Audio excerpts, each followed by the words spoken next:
Hi my dear friends, welcome to Dhir TV.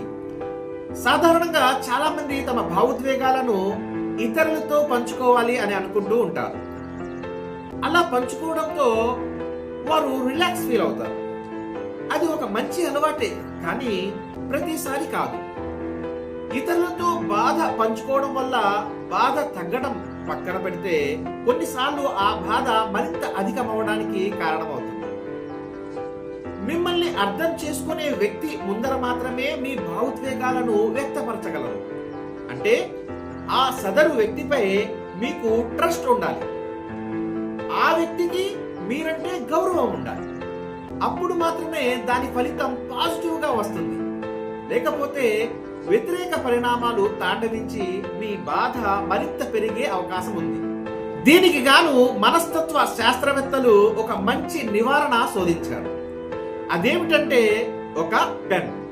Yes, మీరు విన్నది నిజమే. ఒక పెన్ మీకు మంచి థెరపిస్ట్ అవ్వగలదు.